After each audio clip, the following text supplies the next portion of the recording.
Good afternoon and welcome to the Betway Mallam Goal podcast watch along for the Manchester Derby. Charlie, you know the guys already, but today we had to do some skirmishes because this game is important for the Manchester United supporters. Yeah. So I have dispatched Sicho, Daniel Pranting, and Chris, Coach Nimley. They are all going to provide tactical insight and support to Ruben Amorim because this one, United can't lose. Whether you like it or not, Maka. It is our podcast. We'll see what we like on it. But guys, thanks so much for coming. Today I brought two of my guys here. Cyrus Agogo is joining us from the KSS team for this one. Charlie, how be? Adeku, boss. So George Semekabiz, you say, how come you never show up for here until today? I think selection no for me, but this time around, I'm lucky enough to be on this platform. Today you get selected. Yeah, I guess Charlie, nice one. You get selected. The other guy to my immediate right is someone who works with numbers, auditing and accounting and that kind of things that make me dizzy. But he's a brother that I've known for how many years? Yeah, it's quite a while. 13 years, 12 years. Yeah. His name is McDonald Som. He's a friend from Takrady. These days he works numbers in Accra for a number of. So if you have some auditing and accounting gig there, you can drop the link in the comment section. Charlie McDonald. Charlie. Wonderful to have you on the set again. Pleasure. Man. Big game in prospect between Manchester United. Let me get quick comments from you guys. But for those of you who are watching, you can leave a comment in the YouTube in the comment section. Yeah, we've got some special rewards from Betway for you. And as the show progresses, we'll let you know what exactly you stand to win. Yeah, so make sure you stay with us right from now until the end of the game. Mark, quick comments on the lineups from the two teams. Have you been surprised by any of those? Well, I think that Amorim has gone for pace in the middle a bit, tried to cover up for creativity for defense, more defense work. That's how he's brought in Mazraoui as well, and put Ugarte, who has not really started games this season, but he felt like he needs the body in the midfield. So yes, not so surprised. I understand his selection, but yeah. Agogo, even before we settle into it, I'm real scared. I need to shake. City, why? Oh yeah, so I don't really have problem with the first 11, but I have two problems. That's Ugarte starting ahead of Casemiro and Dogu starting ahead of the available fullbacks. But I asked myself, they are playing the likes of Rodri, Reinders, and Bernardo Silva. So we needed more legs in the midfield. And with Ugarte, he's a destroyer. I think he can go in for crucial tackles. So that's why maybe Amorim started him in this game. But the positive news is Šeško is starting this game. And we the United fans, have been calling for his start. So today, he should prove us that he's ready for the EPL. So I'm just okay. And with the City team, I think they have a decent squad. I was thinking that with injuries, they won't have such a solid first 11. But with this first 11, they have a strong team. Charlie, but Mark, if you look at the City lineup, look, a lot has been said about how they are an injury-plagued team. But Charlie, if you look at that squad, it's as strong as it can get for Manchester City. Haaland is in the team. Rodrigo is starting. Tijani Reinders beside him. You've got Bernardo Silva. Guardiola is back in central defense position. So for me, Guardiola has not really had a lot of players in his team. He likes to keep small squad, but almost everybody is competent enough when they are called. And so to say that, well, there are injuries, they have competent replacements. Yeah. So they may not have a bigger squad, but their squad that is quite good with the replacement that are available, as you mentioned. I mean, we've not had Rodri for a long time, but he's back. I mean, this is his almost second game to be playing, and he's starting for the first time. So it's good for City. It gives them some stability. So you would think that, Mamouche is out, but it's just Mamouche. The team looks almost the same. Yeah. I mean, without Mamouche, before Mamouche joined the team, even stronger because, I mean, we have Reinders joining, we have Rodri back. Last season when Mamouche had joined, Rodri was out. So you would say that it's even much more of a stronger squad. You would have said that Mamouche would give a lot of options up front, but it's still a good lineup for City. Well, in the early stages of this game, we're seeing United having a bit of the possession, but the first sight on goal came from Manchester City, a snapshot from Erling Braut Haaland, I mean, even before we could settle into our seat, he nearly gave us a scare for that one. But Agogo, are we exaggerating Man City's start to the season in terms of how slow they have been? Or there are genuine concerns? Yeah, so I always tell myself that we are not being fair to the likes of Mourinho because we can clearly see that Pep Guardiola is hey.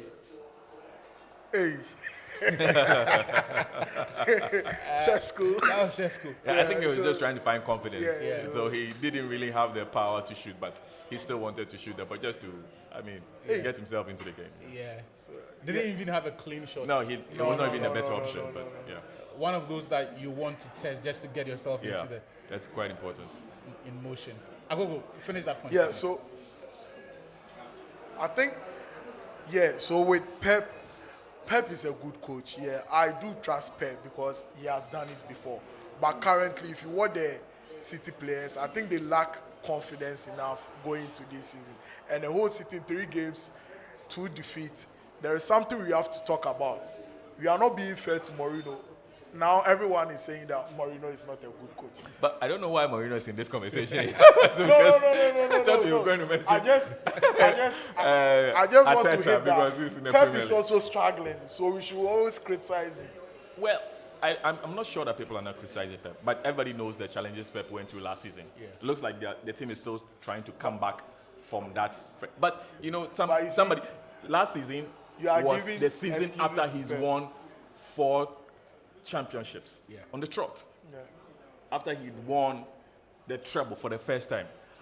Even Liverpool have not done that. So, every team has their highs and lows. So it's normal. When they were low, they were still in the top 4. So basically, he has enough credit in the bank. Yeah. I'm not sure. But this I will is go a- finish Yeah, that but point for me. we said Pep is not playing well because of Rodri. And then again, the question I'm asking you now, without Rodri, can't you find a new system or a Rodri is new... back. And he's still struggling. So it even makes it worse, yeah? Yeah. But look, the City conversation is an interesting one. And the way I see it, I think they've just run out of energy. And when I say energy, the Desire, everything. fatigue. Everything. Yeah.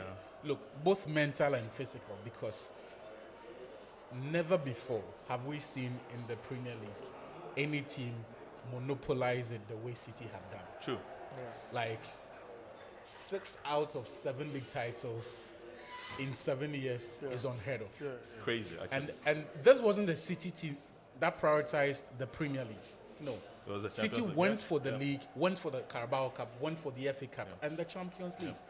Before they won the Champions League, they had made the semis about 3 out of 4 seasons. Yeah.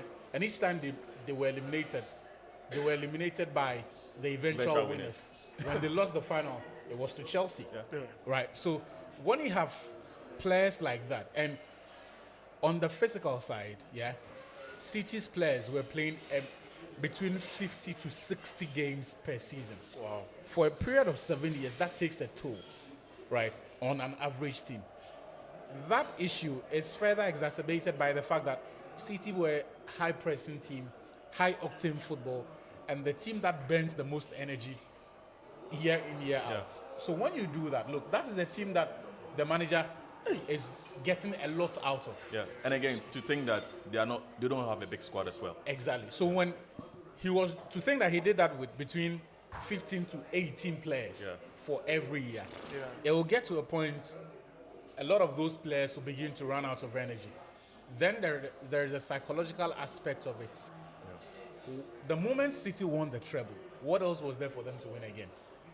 And those So players, most of them who- were underachievers, you would say. Yeah. Players who 4 years ago will help in finding, whenever Pep comes up with a tactical maneuver in a game, because the motivation is so high, the physical conditioning is so good, they are able to apply themselves and execute it and interpret it exactly in the manner that Pep wanted or something close. And we know that because every now and then they got the result, right? And so you would have, and typical of City, in the first 4 months of the season, they would study teams. True. They would play football that you knew of them previously. Then he would come in with these tactical adjustments mid-December. So by the time we get into first week, second week of January, they are blowing teams away. There's been times when City were 8 points behind as late as February. Yeah, But they recovered and still won the league by some distance. So look, both in terms of the technical aspect of it, there is nothing new that you could ask of City. They have run their race.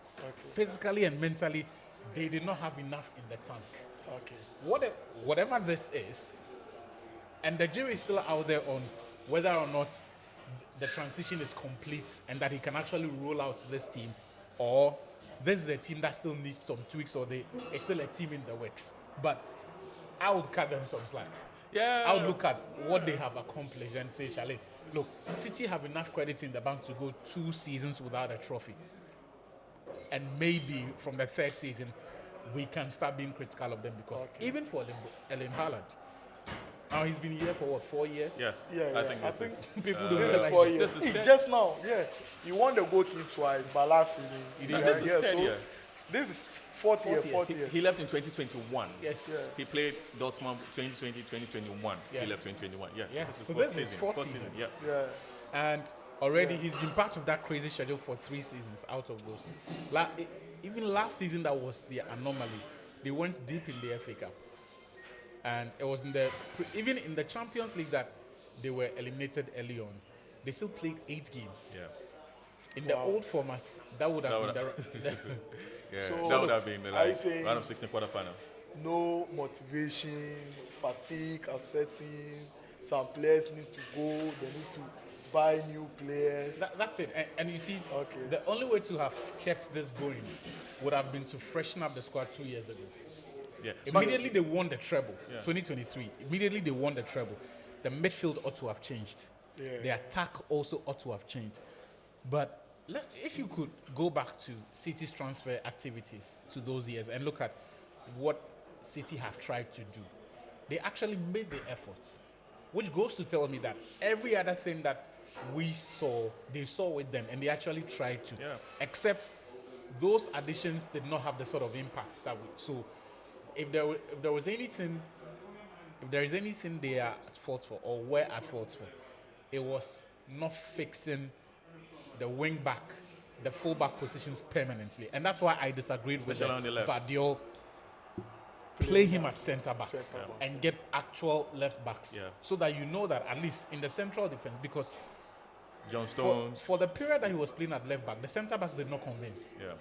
He kept tweaking. Yeah, he Even kept especially tweaking. last season. A- And I thought it was an unnecessary problem for him to invite onto himself, because if you are short of Vardiol, and even to date, he's one of the best centre backs in the world. Yes. If he He's plays, a good he- player. he- He's one of the best players. he is. Defenders. if He's you, very good. that is Quite one intelligent. less problem for you to deal with. But who here can mention City's regular, consistent backline from the last 3 years? Even this season. Well, this season, I'll say John Stones still got hit. Yeah. And John Stones from the later part of last season. Ruben Diaz had been sort of on the outside Yeah. some part of greater part of last season. It's like Then- Pep Guardiola, there's every season where one player would have to. Then sometimes Akanji. Yeah. The season before, it was Stones. And then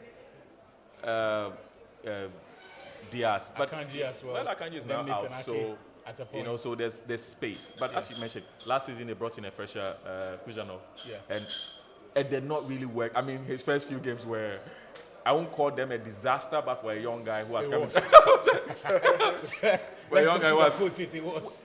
you know, The first game especially. yeah, it's not like for lack of trying. It's just that Charlie, sometimes the The pressure. level was too high. Exactly. And it's a young guy Yeah. coming from a different league. I mean, sometimes people underestimate they change in leagues and they change in even teams and systems. And they realize that the Premier League is not as they think it is. It's actually that tough. It's actually that tough. So, yeah, and you mentioned even for the forward liners, Grealish was put on the fringe last season. Yeah. Meanwhile, the season before was one of their mainstays. Best player. That's how come Grealish has to find himself out of this team this season. So you're right. They've tried to refresh. And it's also because, as I mentioned, they don't keep a big squad. So 15, 18 to maximum of 20 players have to be playing. Some will be At sitting a on the high bench level. consistently. And we still have Phillips on their books. Yeah. They've registered him for They the registered Premier him League. to I know. the Premier League. It's like, And you can count the number of minutes he's played since he became a City player. So these are some of the issues. So you're talking about midfield trying to refresh. They brought in Matthias Nunes, who now plays as right back sometimes. Charlie, Like, see, Pep, he says some things that he gets away with them because he is Pep. If any other manager had given that's what I said. If any other manager had given him that Beyonce how do you say Beyonce would tell you, there's once you can back your ego. How do Like, That's what I'm saying. How do you You look are at- not being fair Tell to me some what you want coaches. to tell me. Yeah. I can Nunes, back my ego. One of the best midfielders. How in do you the- tell a midfielder like that he's not Nunes. intelligent enough to play in midfield? Like, We find other coaches say similar to other players. no, but they are things. But if he's not He doesn't make it intelligent, wrong. he said, if he's not intelligent, But we are see- here talking about certain players that we feel like they should not even be playing Mark, in certain teams. Mark, they are things you say to the player face to face, Sugarcoat but not them. to the pop. No, Yeah. no, don't To sugarcoat. the- Just to don't the tell player. the public. Yeah, right. And the way Pep said it was And really, you know, really, once you say that thing to Charlie, you've killed the player. he said at first he was thinking that Nunes was really one of the best players in the world, but yeah, his After- days at Wolves will show that.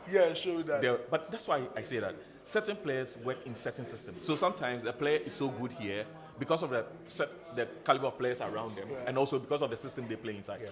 When you take them from that team to a different team, that team may have similar system, but the players are also different. Exactly. You know, and then the roles also are different. You may be playing in the position, but the role is different. Yeah. Yeah. So sometimes we miss it, and we just look at the player as a single unit. But as And somebody will expect that say, he will fit. somebody will say, football is a team sport. Yeah. And we should never lose sight of that. So if you are buying a player, you are not considering other elements, and you are just buying the player. Our own man will tell you that what top player, one top goals. Edge closer. So Another thing But I've Agogo, realized. okay, you make the point because I was Let's go. I was going to ask you about why City have gone for a goalkeeper like Donnarumma. Then again, the question is, you see, Pep started the ball playing goalkeepers. The same man started the ball playing center He's back. run away. Same man started a left-footed center back. Now he's going for a short stopper. so people will change and follow him as well. Something happened to Ten Hag. So all the people that followed him now, where are they? Where are they? Yeah, you we see. supported Ten Hag that now we don't need De Gea because You support Because him. most I Manchester see. United, even including me. Please. Most. Okay, you said most. Most, yeah, because Manchester United fans like, Ahmad. Oh, Ahmad. This is where you want to score the spectacle. You want to be Wayne Rooney at this time. At this crucial moment, 15 minutes in the game, you want to be Wayne Rooney. Does he know how many years it took Wayne Rooney to record that thing? Or because You can even control the ball. because who you're gonna say Akwai is your friend say Garnacho did Garnacho. similar. No, After he did no, it, he's no more in See, United. someone needs to speak to these boys. And I saw something in preseason that made me very uncomfortable. The way he dyed his hair and all of that. Yeah, can't go it's all like played last season very well. Look, I like it when, Yeah. when footballers, that thing, it's a sign of confidence. It's a sign of being expressive. I mean, Sometimes. people who do facial art and that kind of thing, it's their way of being expressive. But in football, it is also a sign of, for players like that, Say it, overconfidence. Ahomasoso. Ahomaso, thank you. It's like Onyeni stop on proud. You are mad. When you reach, I mean, Same thing with Garnacho. Garnacho, Agogo, this one, simple chest and shoot. You or can head. you control, you can control the ball. There's no pressure. It's so funny, and you know that ever since he did that, he became more selfish, where he needed to pass. I mean, offset. We're talking about the clash between himself and Atna. You have your chance, you don't take it. City That's have what happens in theirs. football. No, that's what happens in football. You know, so against the run of play, and that's one of the, and it happens. So it's become a cliche, and it's not even funny anymore. Against the run of play, you get your chance, you do not score, you are punished for it. I mean, it wouldn't. Ahmad is good technically. It wouldn't have taken much for him to take the ball on his shoulder and still shoot with the left. He didn't even need to even take it on the shoulder, bring the ball down and take it to the left. Bring it, control the ball with your shoulder, just get a half volley, and you can still get in there. So sometimes decision making you are punished for it. You are punished for it. But you have to question. Where's the midfield? You have to question the defending defense, yeah. on that goal because how easily City played through Man United's lines was disappointing. I mean, Jeremy Doku, from where he received the pass, he receives the ball in between two Man United players. They are not close enough on him, not tight enough.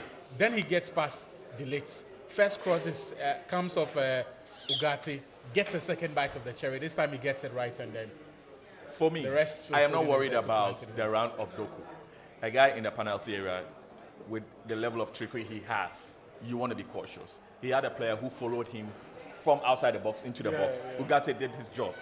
But But talking about where he received the ball, he should not be free in that zone. Are you talking about Dogu? Yes, the first pass. The First pass. But that He is- should not be. you expect that when a player passes the ball, it will get to the destination. Yeah, even but I'm when saying players that are the close kind enough. of player he is the reason you get close. Because you know when he takes off, he can't stop you. No problem. He has taken off. But the fact that they put the ball in an area where Phil Foden did not run from outside the box there. And He no was one just sitting left closer around. to him. Yeah. And we had about a Man U defense from the Ugarte line, including Ugarte, like Stretching 4. to the It right. was as if they were doing zonal marking when the ball is running. You are doing zonal marking when the ball is running. And then you had Shaw who was trying to come and cover. And then again, that's one of the weaknesses when you play Bruno Fernandes in the center of midfield. He's caught ball watching. It's happened this season already when he was caught ball watching because he didn't follow the run from the middle into the box to mark him. And that's what happened. Phil Foden, free All header. jokes aside, we have a long way to go. Oh yeah. Manchester United really have a long way to go. You can't even dress. Just. No, but look, Shaw and Haaland is always So going watch to the be a marking. mismatch. If you watch the marking, if you could, Haaland has about red shirt. Haaland is not a dribbler, but there are already 3 red shirts following him.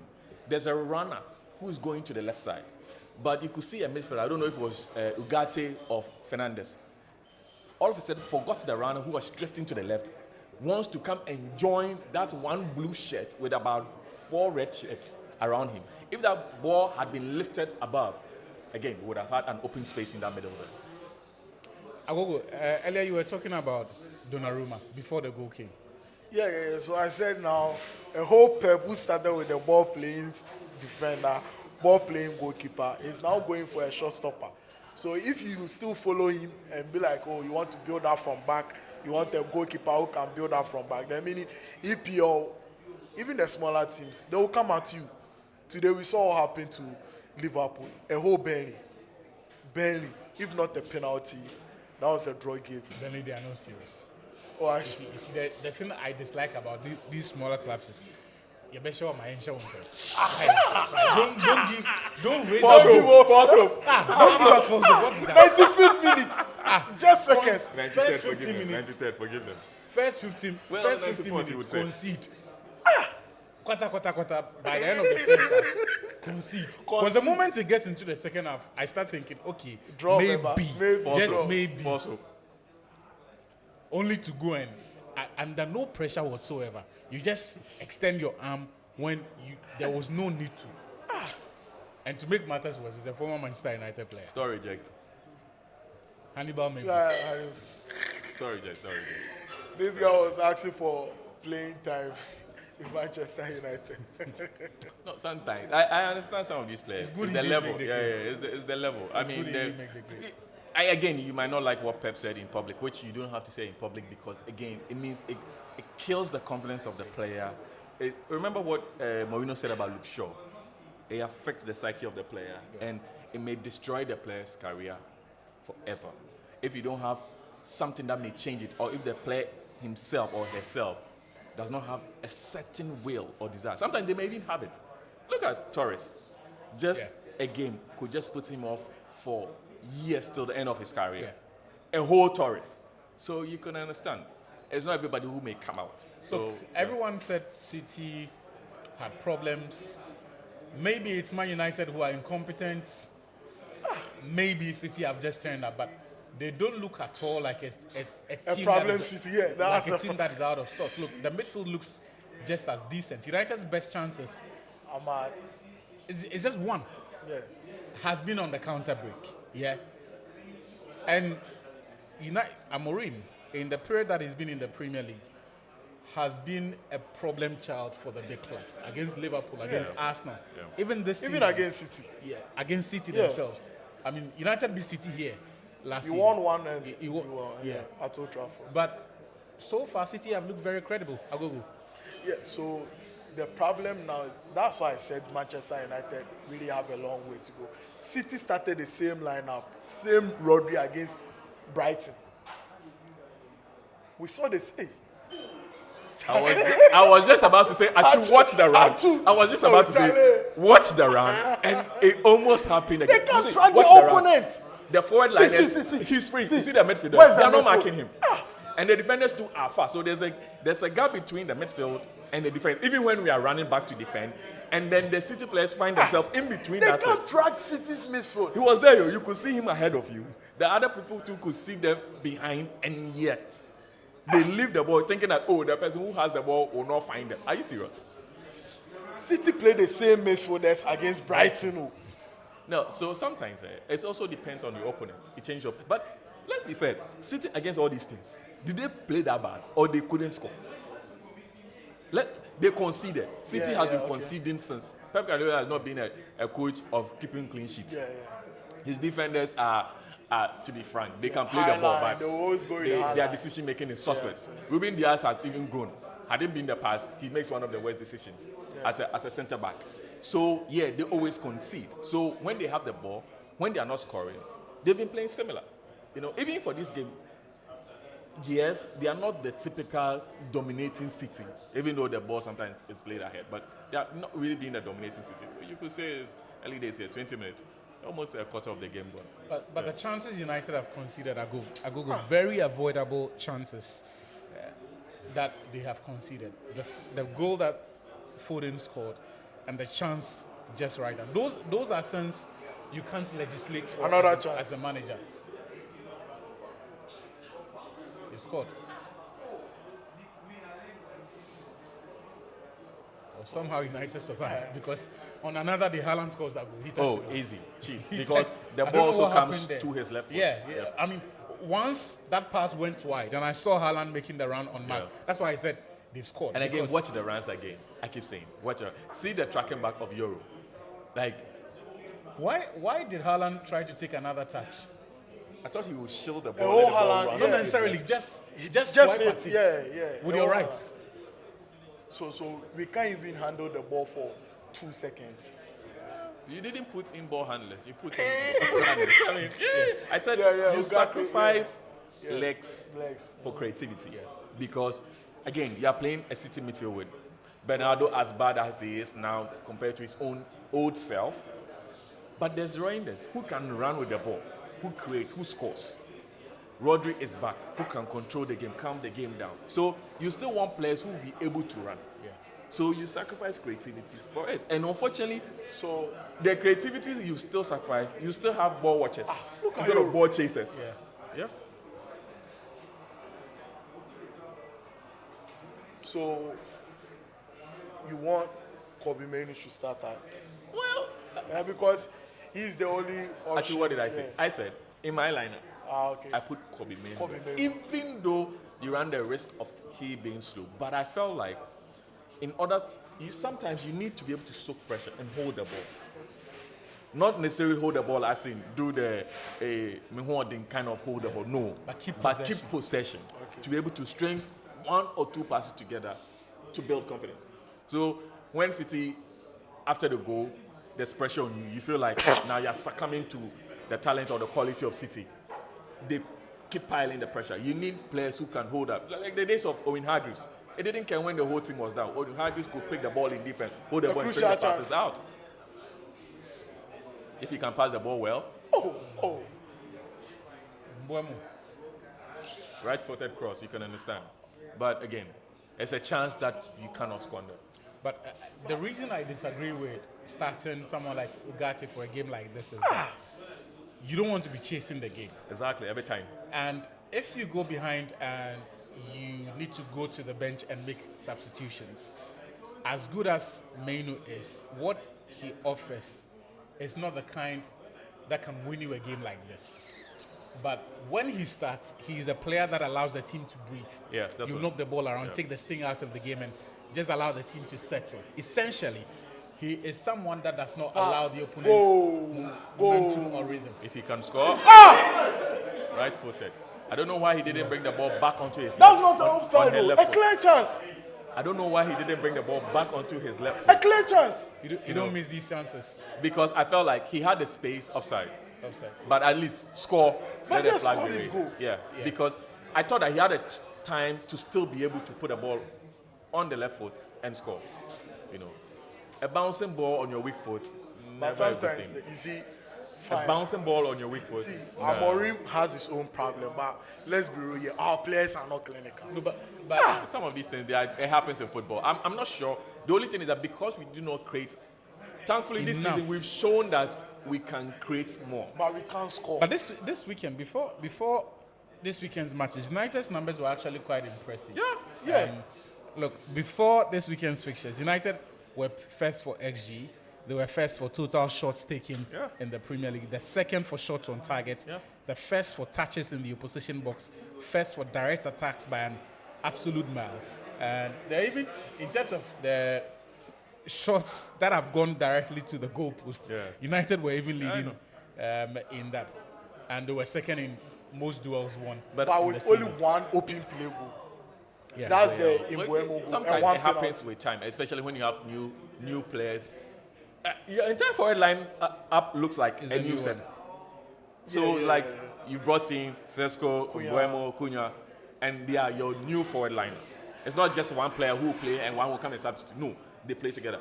And these are new, not from the same team, different teams who have also come to join a new team with a new setup. Even the old players are now getting used to the setup themselves. So it feels like a new collection of players now being put together. So it's quite difficult. But again, and this start you mentioned, you realize that a chunk of them won't be surprised, would have come from the Arsenal game. You know, in the Arsenal game, United created a lot of chances. We played put over in- 20-something shots.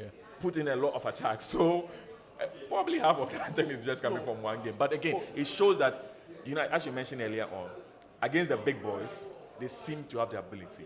But the problem, as it has lingered on for more than a decade, especially more serious in the last few years, had been the midfield area for Manchester United. City, every year, seem to want to add to that midfield area. Not just legs, but creativity. This season, when they realized that KDB was gone, they needed somebody to be there. Rangers. Yeah. Last season, Phil Foden played less games. Yeah. He's still struggling with injuries. He's barely started games, but this game, they've brought him in because he knows how to play big games. So, and he has the experience. So Phil Foden is there. He scored the goal as well. So City has found a way to add a midfield. Last season, they brought in Nunes, even though he started playing at 2. But when they brought him in, he was not to play at the right back. He was brought in to play in the midfield. They still had Rodrigo. Rodri. No. There's, You guys should do there's pull out. one other player that they have in the middle. Oh. So City have been adding to their middle. But United, the engine room of their game since the foundation of the team has been lacking since. And yet they seem to be want to do anything else but touch that thing. And whenever they touch That's it, they don't also touch it with the- Properly. That's- yeah. Our midfield. Yes. Yeah. So, but if you know that your main problem is the midfield, you went the whole summer without signing a midfield. They knew the goalkeeping was a problem. Let him finish it. Finish that point for me. And the goalkeeping, you said the goalkeeping, and you went in for Lames, who is similar to your Bayern.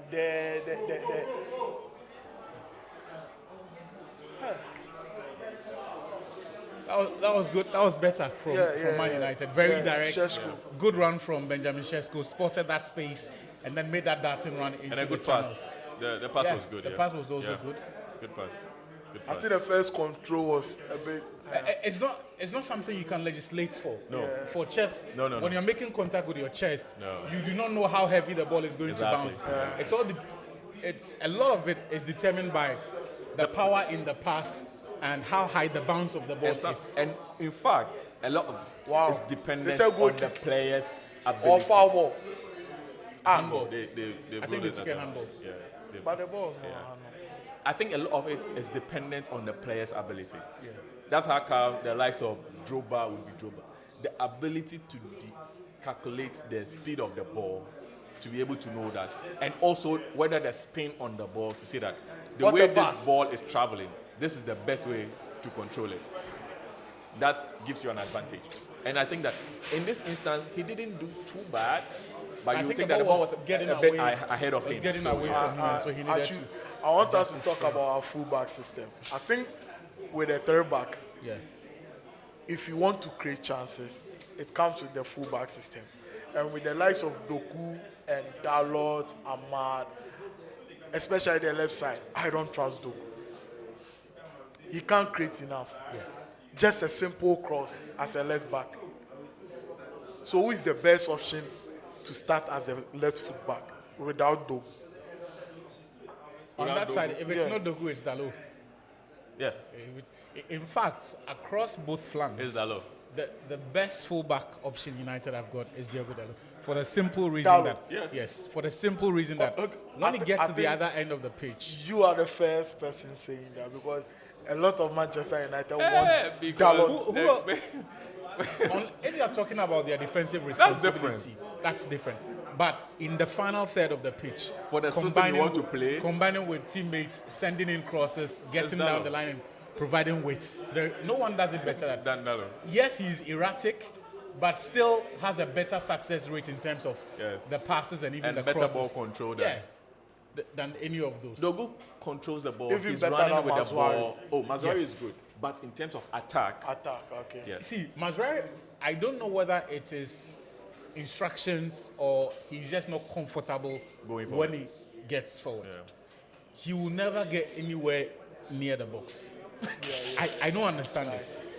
It's either Yeah. the coach's instructions. LVG, don't cross the line. It's either the coach's instructions or he himself doesn't fancy getting into. Those Getting areas, that yeah. deep into the area to whip. Because if you've noticed, watch today's game especially. Even when United seem to have the numbers and the Offside. space, Offside. United have the numbers and the space for them to attack. He would rather attack infield to And join push up the to the ball to numbers in somebody else. midfield than to stay wide. If you see him attacking spaces, it means the opponent is defending the penalty area, and there is really no threat Don't you of a think counter it's breach. because he's akin to the typical 4-4-2, or let me put it, typical right back positioning and more defensive minded. So he's kind of cautious. You know, it's like a player playing a player on the left side when the player is predominantly a central player. Like yesterday, Tottenham with Xavi Simons. You know who's played on the left? Yeah. He's typically a number 10.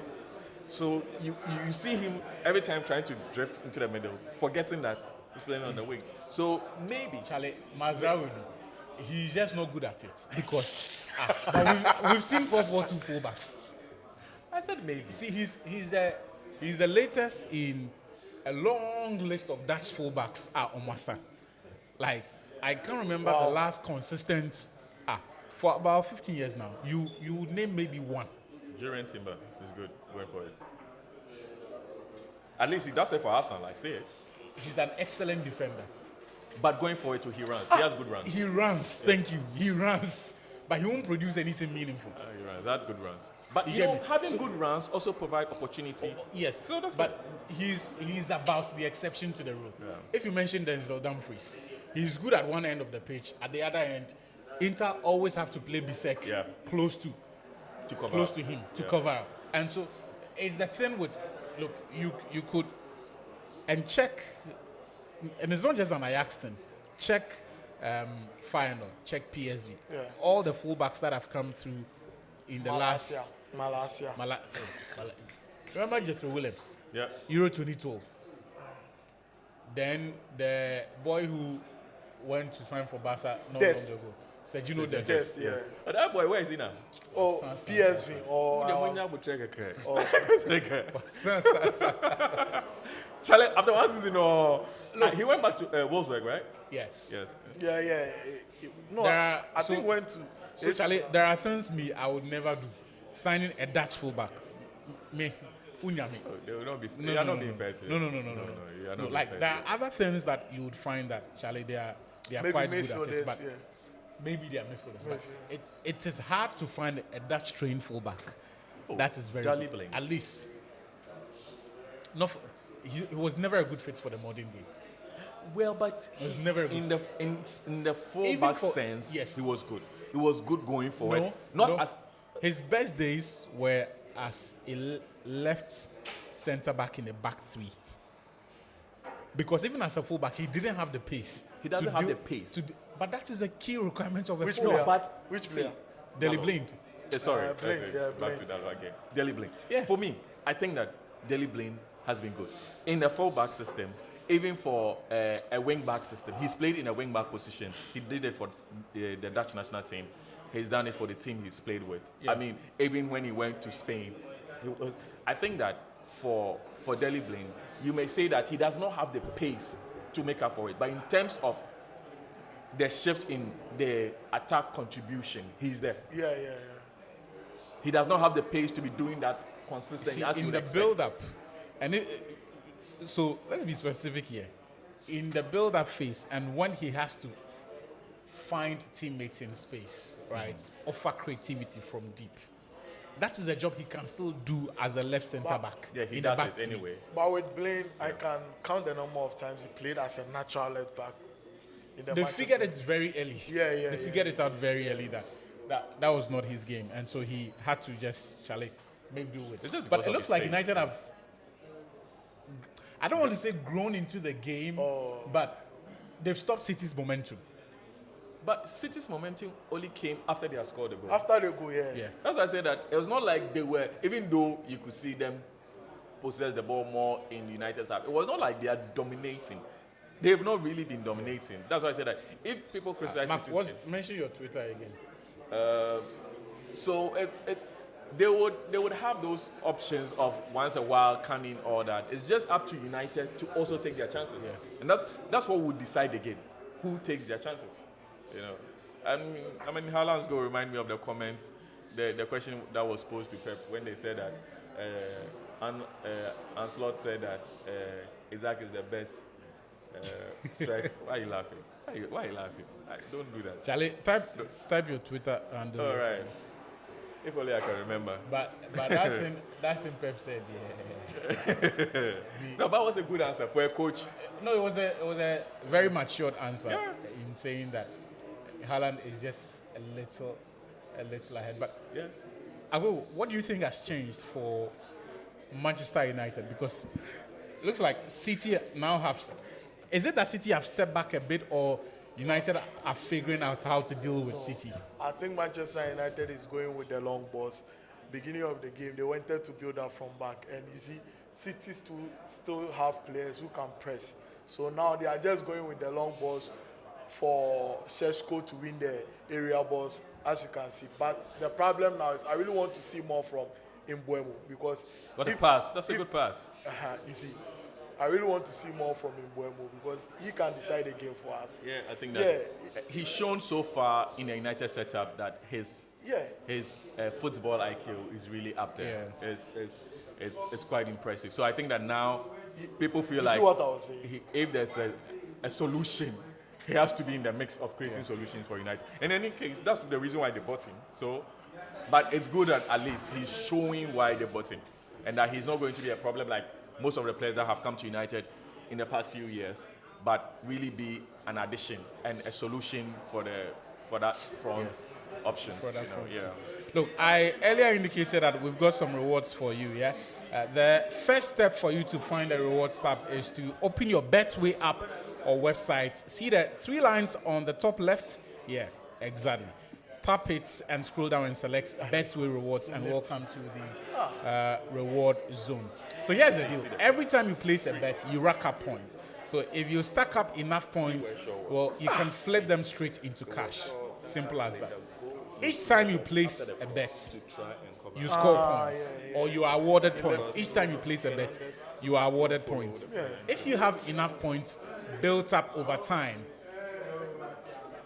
convert it. This one is not like the CD dollar conversion or the exchange rate. This one is you convert and you actually gain something. If you are converting from cedi to dollars, sometimes you are even losing, come down. you are even losing money. This one, it is from Convert numbers on to your money, phone to to money. actual money. Yeah. That's how the Betway rewards works. It's that simple. So the more you keep betting, the more points, and the more points you have, the more money Betway is going to give you. So place a bet on your favorite teams. The more you play, the more you rack up.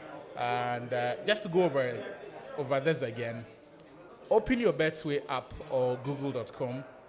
Yeah, there are 3 lines on the top left. Scroll down, select Betway rewards, and then enter the Betway rewards zone. Now, once you do that, each time you place a bet, you get more points, and over time the points builds up, and then you can convert that into cash and win some money from Betway. So if you are ready to cash in on the fun, well, no long things, cry. Just make sure that you get something meaningful out of this by betting. Agogo, you are not very happy with that cross. Yeah, the left side. I think with the 3-back system, if I'm you not a can fan of Dogu myself. okay. Yeah, if you can create, he can even control ball. Yeah. For a left footer, I expect. I don't know who scouted Dogu, to be frank. Recovery wise, he's not there. Pace, he's not there. When he's running with the ball, he looks odd for me. For a left footer, it Like looks as he's if he being runs. forced to run. Yeah, as if the ball gets stuck in the middle, like in between his legs, or something. Charlie. Like that's how I feel. So I think that he does not make. He has a very weird locomotion, Yeah, and I don't know. it's like when we've all played football before. Your very first exposure to football, when you were still trying to learn the running without the ball and running with the ball dynamics, so that you don't outpace yourself and leave the ball behind. Or So- even trip yourself with the ball. So yeah, you are comfortable with passing the ball and just moving it around slowly. But when you have to take the ball into your stride, the first time you do it, you are not so sure. So you try to pace yourself. The first 2 or 3 yards, you sort of take the ball and jog slowly. That's the thing with Dogu. Except that he's doing this at the elite level. Like stuff that we were supposed to have been exposed to. It's like DJ Slim learned this thing. DJ Slim learned this thing doing JSS when his teammates trusted that Charlie he be baller, so he can hit the ball into You are trying space. to say that Dogu under school no.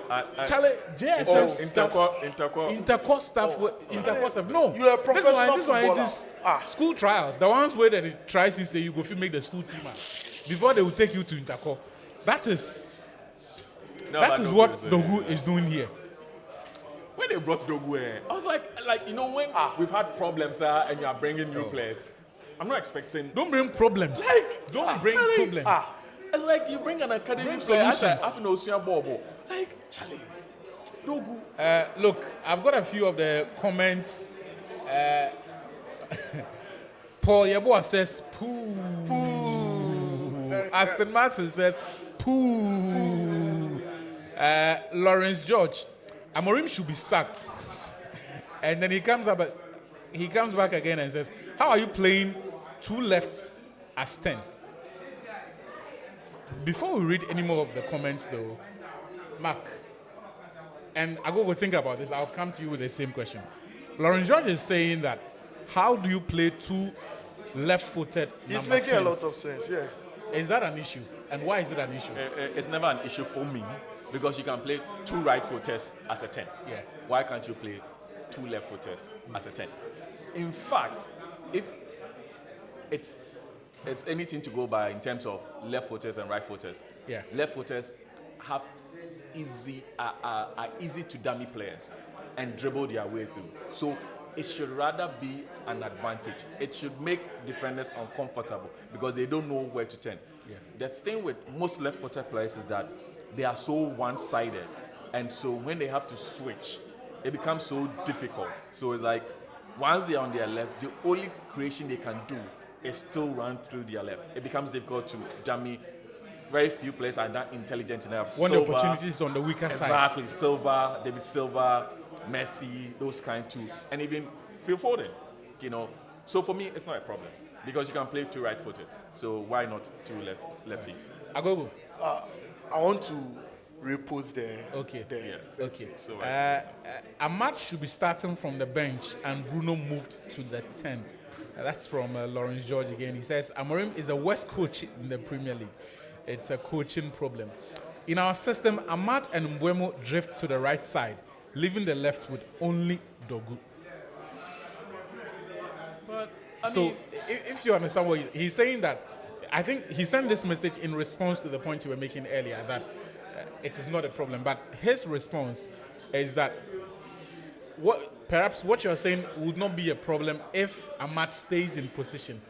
But he says Ahmad keeps drifting to the right, leaving Dogu as the only outlet on the left. So the attack more or less, or the team more or less looks lopsided. yeah, I mean, for me, Ahmad rarely plays on the left. So, you know the discussion we're having where we talked about where you play a player typically here, like Bruno Fernandes in the middle. So whenever he has to run and be a central midfielder when we are defending, he forgets. He forgets himself.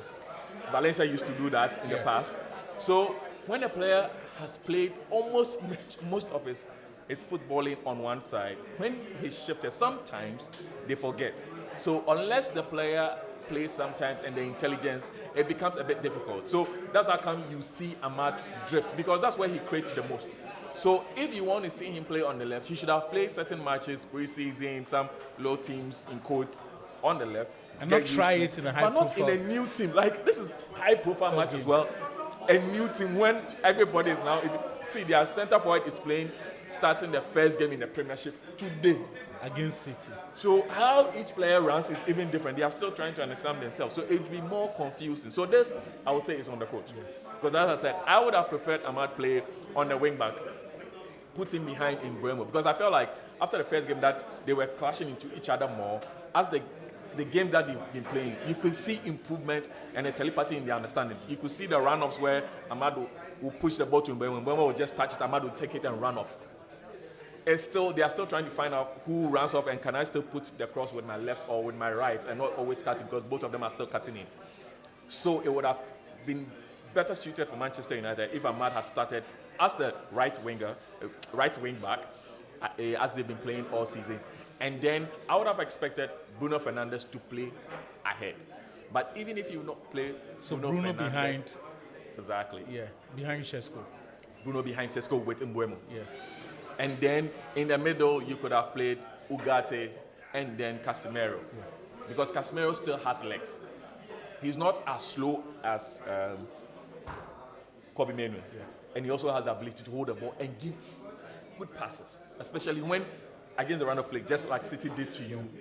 He doesn't do a lot of Hollywood passes like Bruno Fernandes, but his passes are spot on. So it could count. Then you could bring in Mainoo in the second half and all that. So for me, not putting Ahmad on the right wing back position and then putting him on the left, for me, is enough. But when I saw the setup, it was Mbeumo rather on the left and then Ahmad on the right.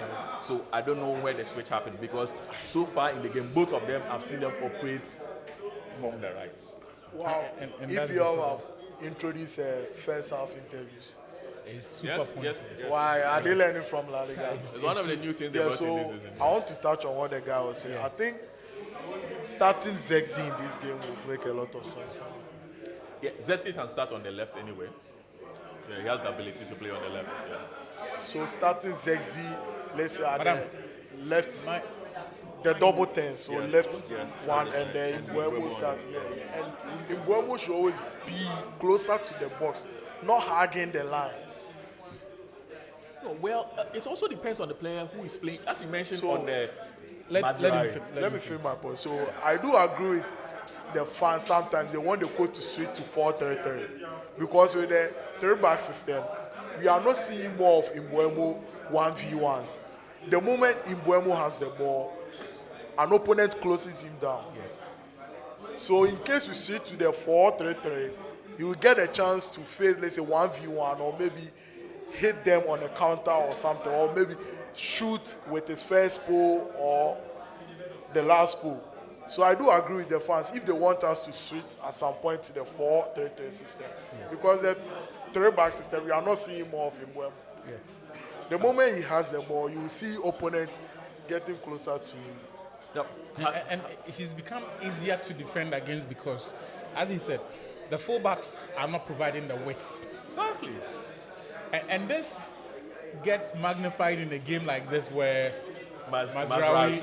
So I was coming to your point where you said that Mazraoui playing on that side is like don't cross that he line. won't cross the line. It's like when Philip Lam was tired of football 2 years before his retirement, around the time Joshua Kimmich was introduced into the team. He wouldn't cross the line. Because he can't run back. Pep saw it and he said, I'll remember, bruh. Just come and play in the middle for me. So I think in Pep's final years there at Bayern, we started seeing Philip Lam in the middle. Playing Defensive in the middle. middle. Playing in defensive midfield. Let's do more of the comments for those of you who have joined us. Lauren George says, in our system, Ahmad Mbuemo drift to the right side. Okay, I think I've read that message. Kujo Ankra says, Sesko living the graveyard shift like all the past strikes. Oh, Charlie. Hey, Amanfo. That's from Kujo Ankra. He says, Sesko living the graveyard shift like all the past strikers. Lauren George again says, it's the reason we need Bruno as the left-sided 10. So on the earlier conversation we were having. And Sesko will be the new Rasmus because of how our system sets up strikers. And look, I think, you see the chance that was played in when he was flagged offside? Yeah. That is the kind of service every striker would want. Yeah. Don't Quick play ball. the ball into, don't go long and ask him to draw his teammate into play. That's not his game. And he can do it, Yeah. but let him do it closer to the box. If he's doing it around the central midfield or around the D of the center, every defender, he's not going to win those duels. Every defender will be happy to knock the ball off him or just allow him to bring the ball under control, and then you push him. Just push him about. And in situations like that, look, it's not going to make too much impact. Gustavo Agama say, poo. Sacking Amorim is the best for the team, and signing Oliver Glasner, oh Charlie, by UI. And signing Oliver Glasner will bring a big improvement. Charlie, this one, I do agree with you. A couple of years ago, it was Glasner. Potter. Bruno should be at the 10 and a pairing of Casemiro and Ugarte or Kobe and Ugarte. Lauren George, what's left with this team is a midfielder and a new coach. Amorim has an ego which is letting the whole team down. How are you a coach who can't be diverse with your tactics? I think that's what he wants to say. Let him take Bruno with him, Jeffrey Ofori. I'm not sure who he's referring to. Amorim. So this is in response to George's comments that Amorim should be sacked. So if he's leaving, he should take Bruno. Okay. So I've seen it. So Jeffrey Ofori comes back and says, Lauren George, you talk everything. I'm even tired from 10 minutes FC. Hey, now that's Manchester United's name. That they only play for 10 minutes. But see, let's be fair. United this season Yeah. are playing better than they've played in the last 3 years. Like, let's be fair. We are playing against City and we are literally matching them boot for boot. We played Arsenal, outplayed Arsenal, created more chances. In fact, shots more were only wasteful. But So- so in games like this, look, you did all of that and you lost against Arsenal. But you see, That- United. it should not be. Look, be careful you don't become the nearly team. No, you can't just pick yourself from the dust and all of a sudden you expect to be atop there. Look, I get that.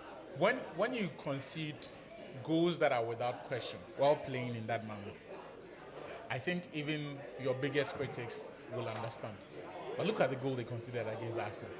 It's a corner. Look at the goal they've conceded. Corner FC. No, the No, I mean, keeper corner was FC, oh. soft. Bayende was. Everybody knows our Look at the goal goalkeeping United. is a problem. Look at the goal United have conceded today, Because you have and the bad chances they've goalkeepers. conceded. So- No. I The wanted goal to they touch on conceded this. today. If you watch the highlights, the goalkeeper should have saved this goal. Well, I'm not focusing on the goalkeeper because I think that The players the should have. positioning of the defenders and the run.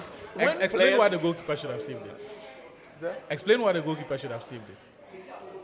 That's why I say, if you watch the replay of the game with the slow motion of the game, I think the goalkeeper should have stand on his toes and know how to dive well. But I won't blame the goalkeeper because we left for the defensive midfield with space Yeah. to do that. Bruno should have been sold this summer and invested the money in a ball carrier and a DM. I agree with that. Saudi money, right? Bruno. Yeah. Yeah. Real. Because that is money that won't come around again.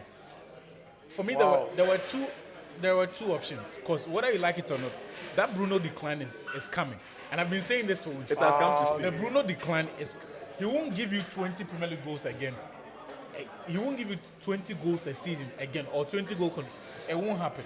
You might get 15, you might get 10. But I'm saying that if you reinforce that midfield and allow the team to cope with not having to rely on Bruno, They'll play as a more team. yes, you lessen the load you deal with when he eventually moves on. Because look, the guy has been a cracking player. And any team in the world, if you take away a player who contributes between 15 to 20 You are goals, down. that is a lot of weight that the team is losing. So I felt this was the summer to make that change. A fresh start for everybody. Yes. Yeah. And that's why missing out on Tijani Reinders was, Charlie. like, Tijani Reinders was, you remember, Like, we almost have cooked that too. when we were in primary school, JS, the Saito days, I'm going to use the expression already made, but today's Gen Z kids will not understand already made. You see, there are two types of the school uniform, the Kukunten and Abenkwan. Yeah. The uniform we used to refer as Kukunten and Abenkwan. There are two types. The kind that your parents will walk you into the tailoring shop, they will take your measurements, and that was always exciting. They will take your measurements because Charlie, and then they will sew you according to nice fit. It has a different look from Pamsan. The word is Pamsan. The word is actually Pamsan. Pamsan is the Ghanaian, the Akan name. The English is already made. The already made is not well tailored. You see, sometimes the neck has some balloon B on the side. The material self.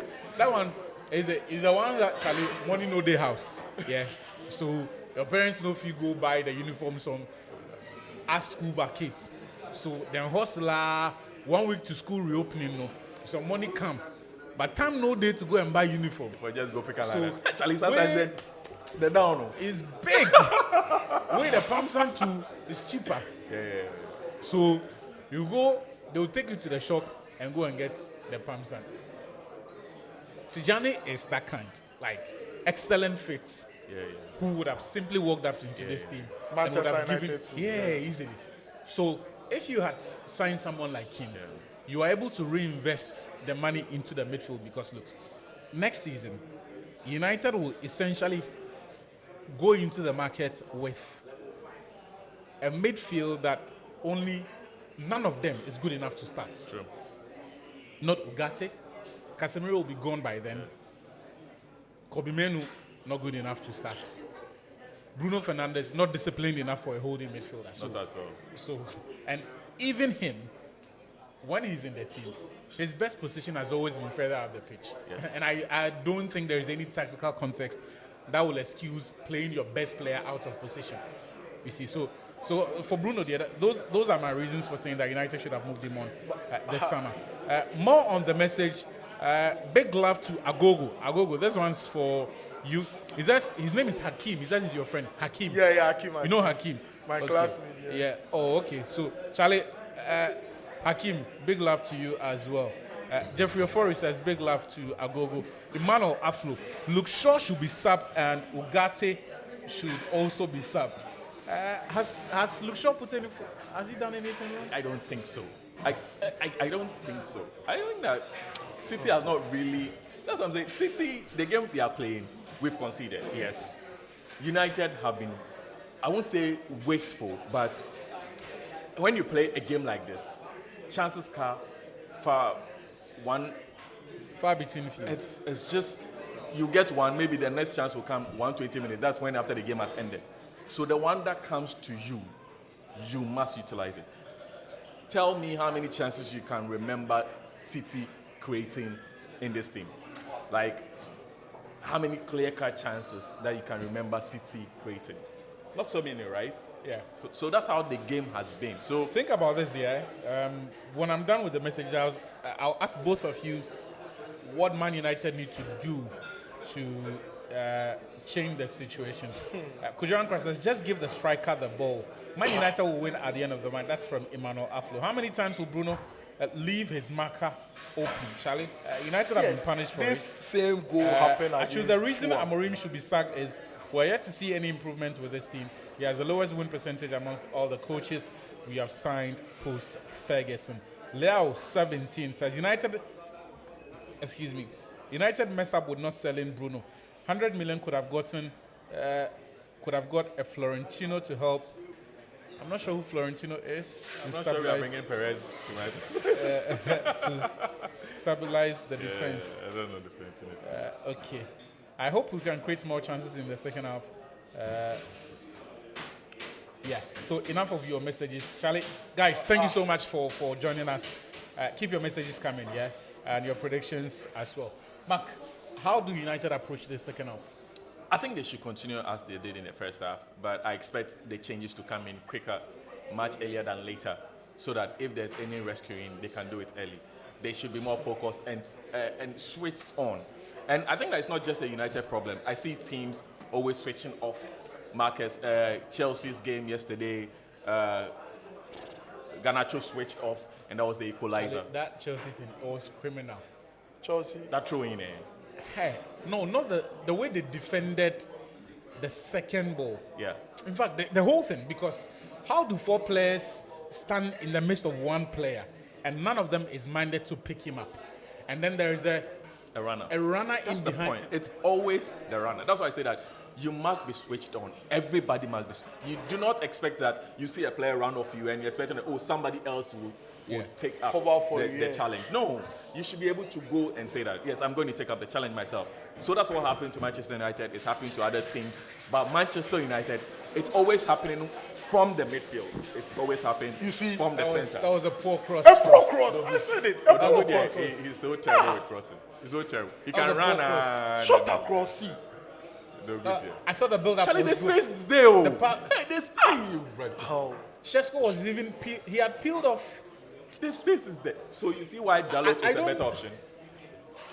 Thank you. Similar thing happened against Burnley. Thank you. His assist. Thank you. Look, if you watch, and one of the things I don't understand about professional footballers at this level is that if you watch enough football, you must have seen your colleagues do this. That when they get into that position, the best option is almost always to pull it back.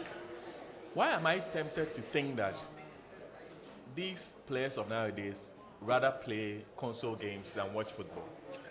I will not be surprised. Because, I think they are playing console games, so they're able to move the ball around. So because, no, to be fair, even if you rewatch your own game, sometimes I'm like, you should be able to see the consistency. Like it's the just, consistency in the mind-blowing, mistakes. It's just, Charlie, because you will not repeat it. Oh, Bruno. Come on.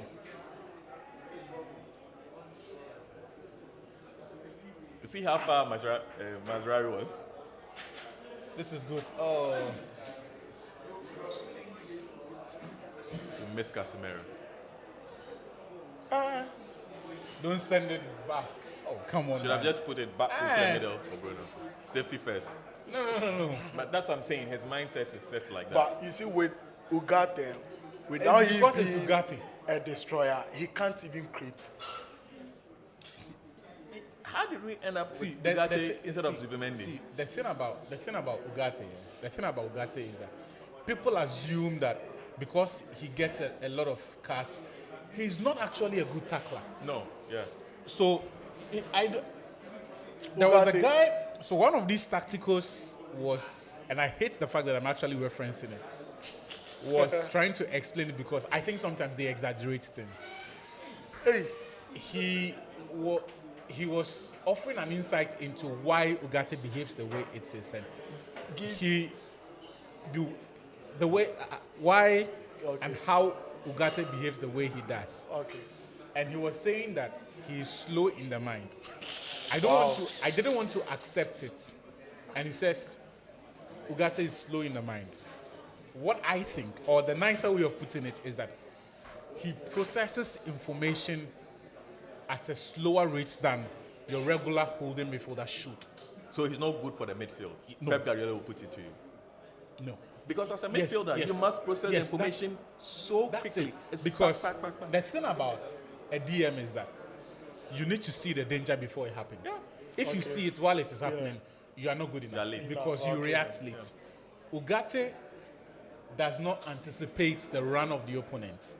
He doesn't think like an attacking midfielder. miscarriage. So to be a good holding midfielder, you need to think like an attacking midfielder. So the moment the opponent picks up the ball and is approaching, you begin to calculate and see what his options are and which one you can take away. The ones of the options that are close to you, which ones you can do something about, and then you actually start to act because the ball is faster than you. The opponent making the run, if you wait to see the run before moving, you are making a reactionary run. Right? That is why a lot of the time, United score. Scores only if it damages the player. That is why a lot of the time, when he makes a tackle, he's shown a yellow card for it. Because he has seen the danger, but only after the process has been set in motion.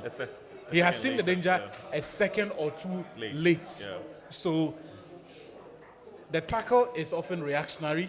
His movement is often reactionary. That's why he gets there, but he's either going to receive a yellow card or he got there when the danger has already been done and he cannot do anything about it. I can understand that point, and I will not disagree with that point. Because I like Ugarte. Because if you see his energy, his runs, the only deficiency, as you would say, is his processing ability, the timing of his processing. So you would say that one spends some M, when we are doing a 7th generation, 8th generation, you understand? So I want to believe that point, and I will not disagree with that point. I think that probably he's slow in processing. Because look, the reason why Carrick was neat and people did not see his ability, it took years for people to see what Carrick actually does in a game, is that he anticipates, he predicts. Because, as you said, you must think for the attacker. Attacker has options. There's always a best option for the attacker. Yours is to limit the best option for your attacker and allow him the least favorite. That which is difficult. It's not that think for him. Again, especially in the midfield, it's a 360. You cannot cover all 360. Even if it's a 180, you cannot cover all 180. Yours is to block that which is more dangerous and more easy, and then leave the other one. So you must think for the attacker. Predict. That's why they say passing lanes. You must see those things. You must see that the runners, where are they coming from? Where are his options? Where is better options? What will likely result in a goal? That's a goal. When you leave Haaland like that, it's a goal. The keeper, actually, Game over then. Yeah. And you see, City has not really played that much. But one chance. But you see, this is why, and this performance is damning on Manchester United, because say whatever you want about progress, you should not be this easy to blow away. Like, City haven't really been great, but when they clicked into gear, within 3 minutes, they scored. In the second half, United have seen much of the ball, but within a minute of having the ball. Decision making, actually. Decision making, transition. I think this is poor defending. Poor defending. Hasn't it always been? See, poor defending. You just struck him. Poor defending.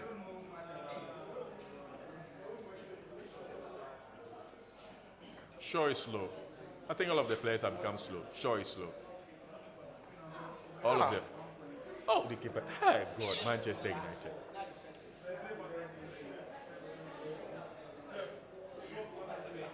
I was super slow from Shaw.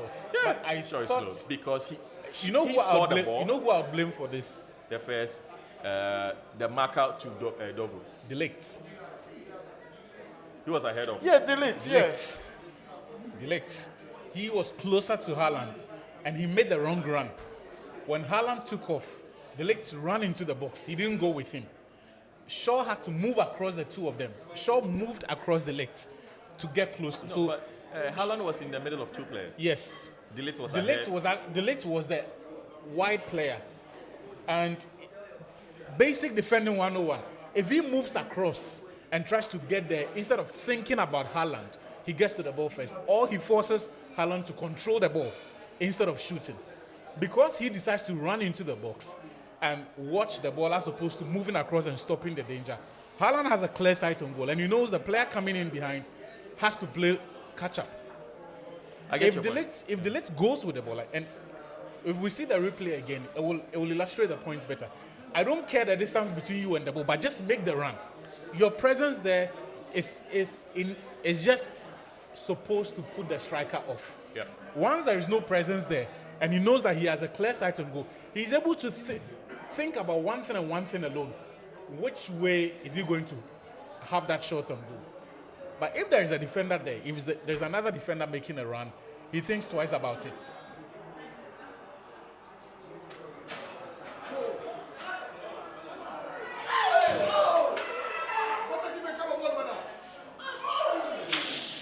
How did that not go in? Comedy of errors. Surprisingly. Look, this could get really nasty. A poor back pass. Instead of him also to balloon the ball or say send it out wide, he feels like, oh, there's a player in the middle. Let me try my luck. And the pass wasn't good enough and was cut off. Who gave that first back pass? Is it Bruno? I'm not sure. Now they all ran very similar, so poorly, so you can't even tell. But that back pass was poor. And he also saw a player who was free, thought he could get in the ball. But Dogu was fast. Dogu read the ball. See, that's the thing. He read the pass and intercepted the ball.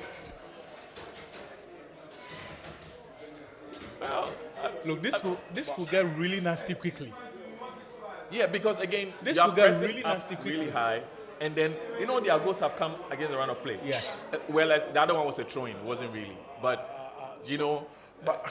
you are pushing up hard because you want to score a goal. You want to equalize. But now it is 2. You are chasing the game. 2 goals down against City. Let me do a few of the comments.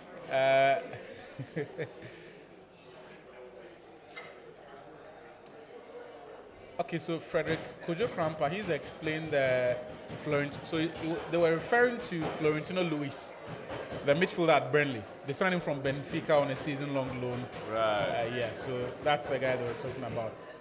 We have to increase the tempo and more ball into the channels for the striker. I'm tired of seeing the ball go to the wings every single time. Bruno has been poor in this game. Starring being a Manchester United fan, like, how do these players make bad decisions game after game? It's like they aren't developing. City scored. Yeah, City scored. They've added a second. And the reason we need to sack... poor clearance from Lushon. Well, he got the ball. Agogo, you were going to make a point before. So, actually, I want us to go into the game. What's the solution? If you look at our bench, we don't even have better options.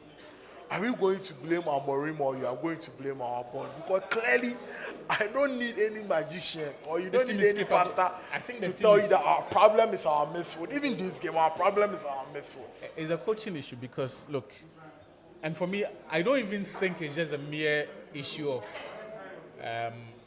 formation. Formations are irrelevant. It's just the positions your players take. That is what when the game starts. Yeah, and that's what most people are focused on. They think that so I'm not even bothered tactics. about. They think formation is tactics. Formations are irrelevant. Part of tactics, I'm but not they are even not bothered about how United set up to start the game. It is the positions they take while the game is developing, and how they build up, how they defend. Our build up is terrible. How they press. Those are the areas where Amorim needs to take the biggest flack, because you cannot tell me that after almost a year in charge, he came in November. Yeah. At the end of October next month, he would have marked the year. Yeah. You still don't see United's best approach to finding goals. This team is still heavily reliant on counter-attacks.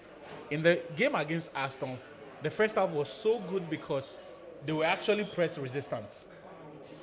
Right? United were actually press resistant. They could knock the ball around, beat Arsenal's press, and find spaces. And so Arsenal realized that they could not press United into mistakes, so they retreated in the second half. That was encouraging. But how many more of those games have we seen? You get me? The very next game against Burnley, he was out-thought, out-coached by Marco Silva. United started well. After the first 15 minutes, it looked good. But just look at this game. United can't seem to sustain pressure, sustain the momentum in the relevant areas of the pitch. So in the first phase of the build-up, they can knock the ball around when City step up and then step behind, and drop their defensive line a few levels deeper. But when the pressure is on, can they play through that press? So you see, that's United's problem. So that's why I say that if you watch the game, it's not as if they've been outplayed in the sense of City dominating United's back in the manner that other Manchester derbies have gone. In the past, that's what I'm saying. This season in particular, we have not been dominated. Yeah. The problem is that if you are not dominated, it means you have a fair share of the ball as well. When you have a fair share of the ball, it means that your counter-attacking options are less. Yeah. Your counter-attacking options are less. And United in the past few years have just been a counter-attacking team. That is where it becomes critical to have creative midfielders who can actually create when their bodies behind the ball. United doesn't have those. That's why our strikers are struggling, because we cannot seem to find them in the midst of the crowd. See the Goose problem again. Yeah. Time and again, the ball gets stuck in between his feet and he never really is able to sort his feet in time. Yeah. I don't know how that happens. Like, me without, like, the ball, like, every time the ball is in between his legs. You see? So our problem is now finding the way to break teams down. United have not, because we've resigned ourselves to counter-attacking team in the past few years, that we are that bad. The only way we thrive. That's a good connection. What a save! That's a good one. Yeah, that's why City pay the money. Yeah. They have a shot stopper. That's why City.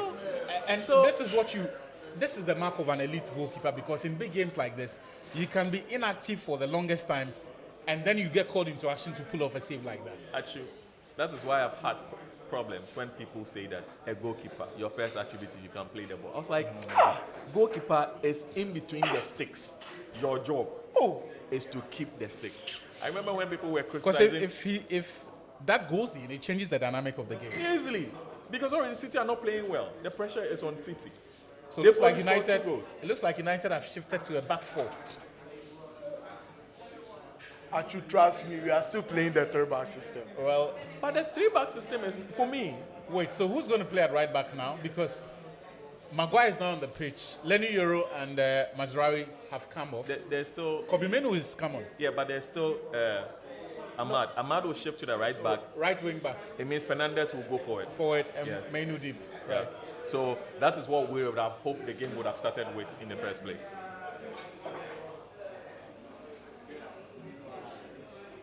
Foul him. That's a very good tackle. Offside. You see how slow he goes? What's the name? It's a very stupid run. I told It's a very stupid run. No, because, Mbeumo had to wait for a while, try to see if he would get offside back on, and yet he still could not manage. The way he jogs, I find his movements quite strange. Like, look, for a January signing, it was strange. It was strange because usually you can get your summer signings wrong. A January signing that goes wrong is unpardonable for a simple reason. They are players who you come in as emergency signings. To solve immediate problems. They are supposed to solve an immediate problem. So you sign those players because you've run your modules. You've run every tactical module. And every tactical context that is supposed to accommodate them projects a positive outlook. Dogu. And so you look at those numbers and you can tell that, Charlie, this guy, if he come, there is very little chance of him flopping. That is what you do in January, right? You do that in January when you know that this one, it's an emergency situation. Like, the team is on life support in that area. So I am going to break the bank to make that signing so that he fixes that problem for me. So when you sign Dogu in January, or when you take 30 million euros to the market in January, and you come back with Dogu, like, why is it that you go to the market in January, you come back with Dogu. There's something wrong with you. Mark, It's very sad. Like- You Then should have just then settled. you wasted the money. But Mark, see, Haaland started the move. Yeah. And our players keep on watching him. See, How many started times- the move. How many times should I say this? We don't track players. They do zonal marking during play, during, like In-game- action, in-game in-game, not situations. during set pieces. But me down. Yeah, Manchester United. Zonal mark, you can see players line up, and the opponent is somewhere free, like either trying to get, and like me that. Nobody actually marks the player. So let's say that we have two defenders, just one opponent. I will dedicate myself that I'm going to mark him. You be free to pick up the loose balls. All the players will just see Come on. see, Doku. Now let me give you my evaluation of Dogu. He's yet to impress me. I like Harry Amas over Dogu. That shows how much I rate Dogu. Because I think that Harry Amas moves the ball better. The ball is not in between his legs. He's a better crosser of the ball than Dogu. He passed the ball better. Harry Amaso, the guy who sent on loan. Dogu, I think that he's bulky. He has the so-called, in quote, strength. He's stocky. Yeah, like He's stocky. like that. So you expect that he could, with all that, being a left footer as well. And I say left footer naturally have the flair. Dogu, Charlie, of late we have to screen the left footers. It looks like some of them are scammers. No, I'm not sure they have left foot. It's like maybe they just switch their legs. AI. It's actually right, but they've just decided to put the right on the left and the left on the right. Because these But left Ahmad, footers, why? I don't trust. See the way he's jogging back there. See. No good. You're right. I think that a game like this, But you see, Leicester Ahmad, would be okay. Ahmad needs to be doing better in those 1v1 situations because it is perhaps United's surest way of getting United's surest route to go. 1v1 outward in those situations. He's of the forwards on the pitch. He's He the has only ability- one with ability to do that. with not just the ability that the team sets up in a way that It will favors- create yeah. will create that scenario for him. And if he doesn't make much of that, because look, he's coming up against the O'Reilly boy is a kid. But he's able He's to. a kid. Yeah. He's not experienced or matured enough for you to be having You see problems. the situation where Ahmad and Mbuemo, where we talked about Yes. the challenge of having Mbuemo and Ahmad, Yeah. where almost both players seem to be very hard line left footers, Yeah. where they seem to be doing very little or nothing with the right foot. Imagine a Dalot on the run. He could have easily swung in the ball with his right foot.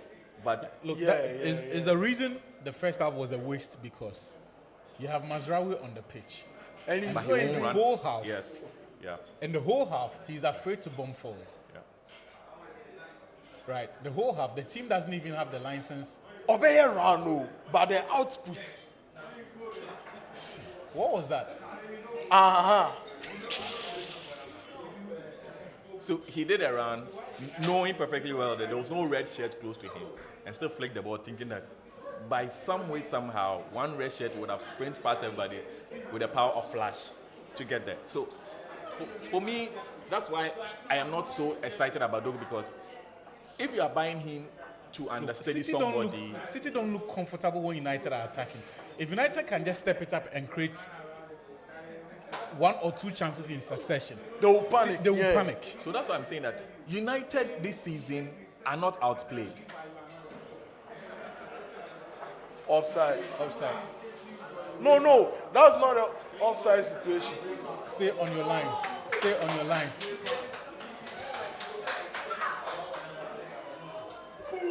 I'll show you a player. I don't know if it was Ugarte, saw the ball, left the ball for Harry Maguire to rather come and take. This is amazing. Sometimes, that's why actually, when they blame the That was coach. not an offside. If he No, was within he was his on own the half, center line. Yeah, he if he cannot- was in his yeah. half, that's That's why I'm saying that player that left the ball for Harry Maguire, the last man, to come and take, to challenge with. See, when that loose A ball poor came, pass from the Ugarte. same person who did that same loose ball stood behind and allowed same person. You get my point? The same person who did that loose pass was not minded to get close enough and was not minded to go and say that, oh, there's a ball just ahead of me. Let me try and see if I can get it. No. But allowed Haaland to run behind him, pick the ball, pass the ball again. And that is the goal. That's Ugarte. I think the keeper should have stayed on his line. I think he should have stayed on his line. Should have stayed on his line and force Haaland to make a decision. That's you Right. cannot stay on your line when the ball is running and the player is has not even entered the 18-yard box. No, you see, When you move out of your line, you narrow the team for him. Yes. So yes. I can understand that, but he committed before Haaland made a decision for Haaland. Well, when the player has the time, the space, opens up his body. No, but once he got down and Haaland saw him, he knew that there was only one way. Yeah. Either side of him or you chip him. Actually, look, let's be fair. Even lose strikers, when you have the ball, space, time, and you've opened up your body, ball could go left, ball could go right, it could go up, it could go below. There's less you can do. And when it is Haaland, please, there's really less United could do in this. As I said before, this could get really nasty because Oh yeah. there's still 20 minutes to go. So now, if you watch our players, the body language of our players, like Esieri, Yeah. yeah, The confidence is Yeah, gone. yeah, Like- yeah. Like they've lost the game. There is no motivation for even our players should just score a goal. You see, just look at our players. Ugarte is not good enough. Is there a way Amorim comes back from this? Ugarte is not good enough. Mark, Yeah. is there a way Amorim comes back from this? I'm not sure they are going to sack him. So that I think that the earlier the better. Because again, give me one. Apart from the fact that City has always been dominating, save that City have won only 3 games out of 3. Why didn't he take that ball forward? And to say that a team as United, as bad as we've been this season, been able to play But Mark, match Arsenal. on that long ball, Yeah.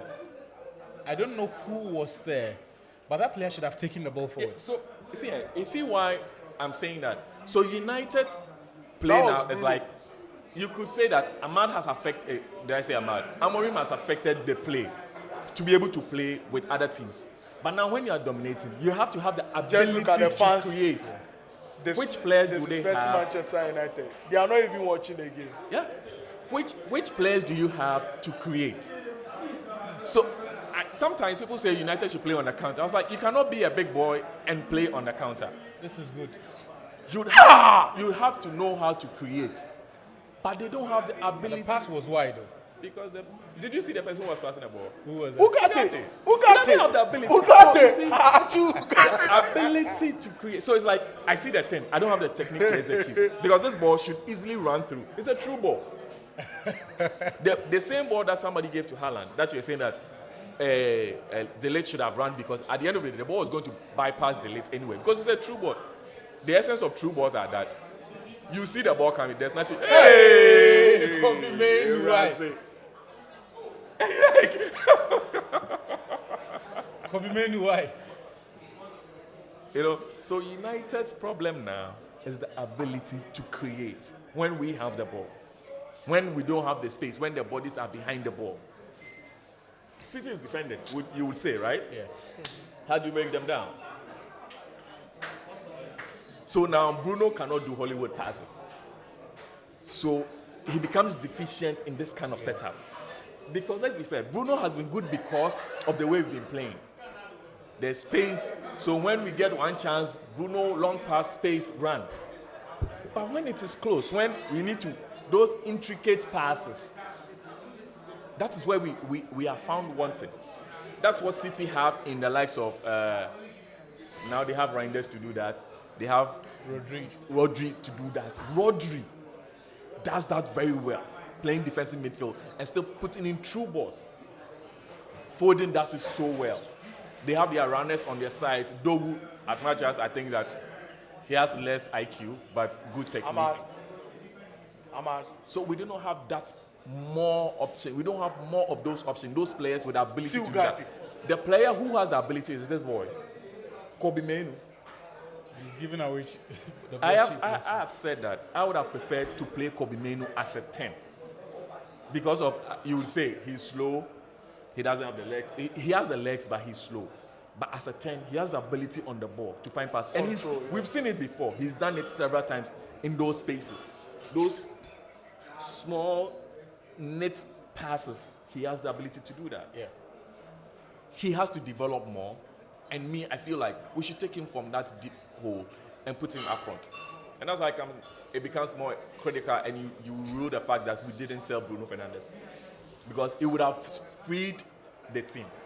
There's no looking out for Bruno Fernandes anymore. So somebody has to take up their creative responsibility. We don't have it. Look, Charlie, the keeper, he comes off his line too early. Because look, you look at that City scenario. are playing on the counter. No, I get, but I'm saying that. See I'm the saying- break. Look at the break. Just look at the break. See, 1v1, sir. Sweet pass. 1v1, it's a psychological warfare. See how early Because the players are stuck No, behind. he's off the 6-yard box even before Reinders enters the box. Because there's no other player close to Reinders. You will make that decision eventually, but delay it for as long as possible. It would have given Reinders the chance to actually score. Reinders makes because of that angle. A keeper goes for it. Sunday Wasa. But I think that his coming out always depends on, for instance, if there were players closer to Reinders, the keeper could have stayed back a little bit. But if there are no players, the longer you wait, the easier it becomes for the striker to have composure closer to the ball to find the position to slot the ball. So for this one, the keeper cannot be faulted. I sometimes forget that he's... Savino is still in the team, eh? No, Kolo Toure. The assistant or part of the technical team. He's now. I sometimes forget. Savino is coming on. Nico Gonzalez as well. Yes, Nico Gonzalez was the other midfielder I was looking out for. They strengthened that midfield position with Nico Gonzalez last season with Rodri hit. Well, Rodri's raised his run. He's coming off. I don't think he still has the ability to play 90 minutes yet. Yeah. I mean, for a long layoff. He's actually done well. 75 minutes in a game like this. Yeah. He's actually done well. Let me see if we have some of your messages. And then, what's happening to my phone? I think game after game, it becomes so clear the need for a midfielder. At least two midfielders. Look, I always say that United missed a chance. Like they missed a golden opportunity. Nobody is going to put 100 million on the table again for Bruno Fernandes. Not Bruno after Fernandes. this season. Not after this season. It's not happening. Not after this Nobody's going to do that again.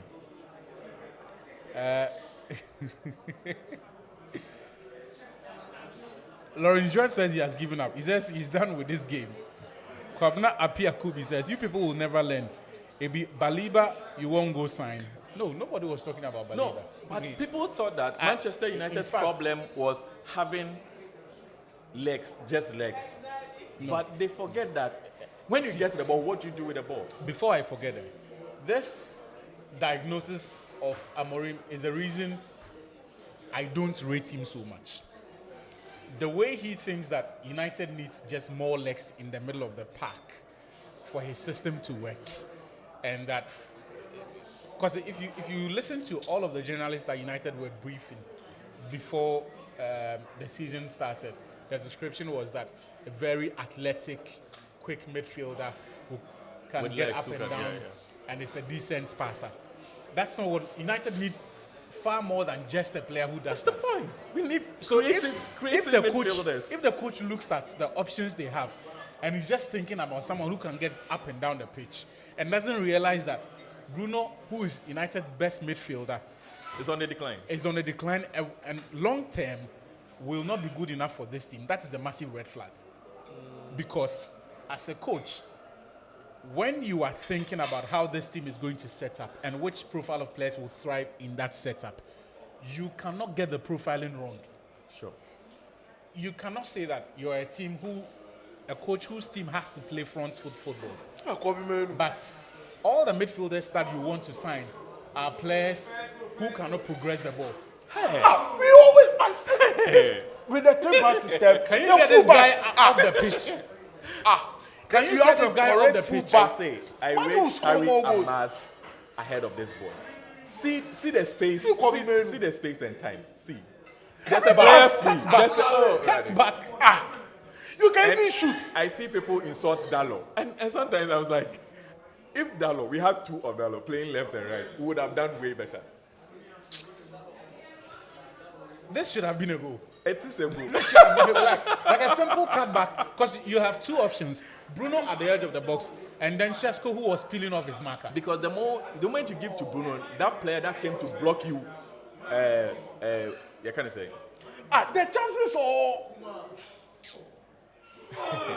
See, No. the fullback said he when they get all the balls. Oh yes, and you know most of our play this season on the left flank when we're playing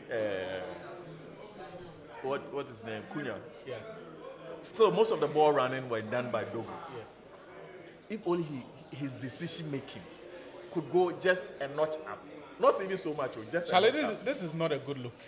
So, Shesko is coming off with 10 minutes remaining when Manchester United are chasing a game. The big summer signing who's supposed to lead the attack is a man that the manager takes off when the team needs goals in a city derby. Well, you won't expect him to still be running. What has been the provision to him? What has been the services Supply. to the man up front? That's what I'm saying, that the way we play, that's how come most of the strikers that have come to United in the past few years have struggled. Yeah. Because, as I said, for me, Højlund is a finisher. Højlund in any other team that creates, in Arsenal, would have scored zillion of goals. But the way we play, if it's not a counter-attacking game, we are out. Now, that's what I'm saying, that I cannot fault Amorim when he elevated the game to also dominate in the game. I cannot fault a coach, because if you've not seen anything, now United dominates game. United dominates against Arsenal. United dominates against City. So it means that then the creativity has to be on the up to be able to bypass 3-4 players with just a single pass. Who in our team can put in a pass, not in the air, on the turf? Look Shaw. You know, who can put in a pass on the turf that can take out 2, 3, or even 4 players sometimes. Which of our players? Look, to win football matches, you need good football players. And what I'm seeing of Manchester United,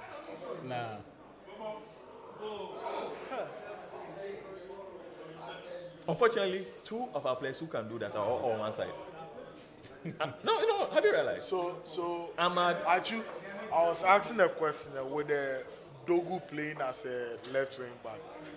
I was asking whether Maguire can start as the left centre back, making the third back system. Let's say Joro right, and then Luke Shaw left. Central, then Luke Shaw As left wing back. That's not the pace again. The pace is That's what I was coming to. Oh yeah. Let's try and see. No, you try The pace is to our detriment. the pace, they will kill you. The pace, Luke Shaw's pace Even is gone. as a left centre back, when he was there ahead of the ball, the striker just ran ahead of him. ran ahead of him. Imagine they starting the run somewhere halfway the centre line. He's out. You know, he's out. Charlie, Ahmad, he no reach. No, not at all. Ahmad, People just the hype up. Ahmad should just be a squad depth. squad player. A squad player. A good option to fall on off the bench, but Ahmad, that's tattoo on my saying. Ahmad. Because, to be frank, City have beaten us with almost not 2 counter games, 1 counter, 1 against the run of play. That's the other matu- one there was that's just maturity. Yeah. That's maturity. Yeah, so it should tell you the game of United. Now we can play the ball, but how to create when there are bodies behind? We don't have the ability to. We don't have the ability to. See, we don't know what to do with the ball. See. Oh! You drilled it too hard. Yes.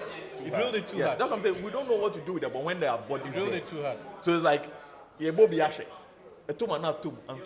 how come we didn't put a single cross to the head of our striker.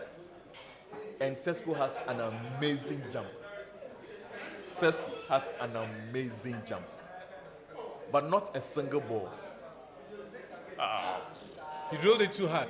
I mean, I'm not sure he also knew didn't there was a even see player behind. He could have left it for no, Zesky. the ball was so hard and so fast that before he could sort out his feet, It's already hit the him. ball had made contact with him. And I'm saying that he also didn't know. Well, he couldn't have also opened up his legs for the ball to pass, or just left the ball to. Because he run. didn't even see the ball in time. He didn't even see the ball in time. But that's a good cross anyway, It was just because it could deflect into the post. Hey! Casemiro. Ah! Yep, it was Casemiro at the back post. See why I said Casemiro should have started this game? Because he has the brain to pass. But you see, the decision not to start Casemiro is... It's understandable, yes. No, it's But not. for Because me, Casemiro returned from Brazil actually early. He got booked in their first game, so he returned, I think, on Saturday. that's an offside. No, that was not an offside. You see, Casemiro was shown a yellow card in Brazil's first game. So he didn't play the second So game. he didn't play, no. Played the second game. He didn't yeah. play the no second jet And he lag. returned to. No. So he returned, he left Brazil on Saturday, got to the UK either late Sunday or So early almost Monday. a sort full of. week. Yeah, he's had a full week to train with the team. Yeah. But for me, I thought everybody would say. I mean, it's not everybody. People have been saying Casemiro's legs is bad. Hey, right there. Left crying, who's and right. Dogu is not a footballer. He is a farmer. Dogu, but how? Wait, why are you laughing? Does he look like a professional footballer? That I won't say that. He is yet. a farmer. That I won't say that yet. He is a farmer. How can you miss this? Get him some farm He's a tools. left-footed player. Or at best a rugby player. Rugby, yes. Yes. Yes. How? Why? No, but Why? for me, I said Harry Amas is a better left back. For me, Harry Amas looks only smallish, but for me, Harry Amas is a better left back. I would have played last season. I remember there was a game that we didn't have left backs. It wasn't last season. No, the season before Ten Hag left. The season prior to last season. There was a game we didn't have a left back. They were all heads. Harry Amas was there, but he chose not to play Harry Amas, but play, I think, one of these. Was it this guy that plays at Fenerbahce now? Amrabat. Yeah. I was like, for me, I would have played Harry Amas because For whatever reason, the coaches he's at United don't seem to rate him. I don't know. I think don't that seem to they rate seem to see him as smallish. But for me, those that have been playing there have not shown that they are any better than him. I'm not saying that he should be playing there week in, week out, or that he's the solution. But the fact that he's better than those options, he progressed the ball better. Yeah. He sends the ball in better than any of them. His crossings are better. His passing is better. So for me, if a player you cannot pass the ball, the reason why I didn't like Wan-Bissaka as a right back or right wing back or whatever is that, yes, you win the ball. After you win the ball, what next? Do you know that in the history of Manchester United, in fact, since the Premier League started, United have not signed a competent right back. Yeah, Ever. I know, but Okay, so Ever. my colleague Eustace, he said he still don't get why Gary Neville is being nominated to the Hall of Fame. consistency, right back, But consistency. as a footballer, You should check his It was, crosses. it was very good. Yeah, Gary you should check. Neville. Yes, Eustace said it's Gary because Neville was people. How much football did you watch? That's the point. People So if you know him, right? I know you say Yeah, you if you only watched in his last year when he's Gary injury Neville prone, between 2008 and you 2011, don't see anything. You barely play football. You barely play sure. football. you didn't play. You barely play football. Gary Neville was Very good. he Very was good. Mr. Check his Consistent. crosses. But that's the point, Yes, Mr. he was Mr. Consistent. Consistent. Right Also, fullback, you see, also every generation has its own metrics for. the type of football they play. Yeah. Okay. Back then, a fullback, I think, those who revolutionized being a fullback will be Cafu. Then Mike. But even with Cafu was an outlier Yes. because a lot of people forget that at the time Cafu signed for AC Milan, he was 33. Yeah, he was old. 33 Yeah. years. He was 33. And that's when he showed all these. The brilliant football, most of his football was at AS Roma, and then in Brazil. Okay. Cafu was like, the way we describe left-footed centre backs who are actually good defensively and are good on the ball. The way we call them unicorns. Cafu was that kind because if you looked across Europe at that time, there were not many fullbacks Not like that. who were world class at both ends of the pitch and could dribble, could whip in a good cross. Cafu was essentially We had one the at Daniel United, Alves- the left back at United, Evra. way back. No, before Evra. Dennis Irwin. Dennis Irwin. But because of the time, Yeah, many people but did not see. I'm saying that for right backs, Right back. Cafu was an outlier, right?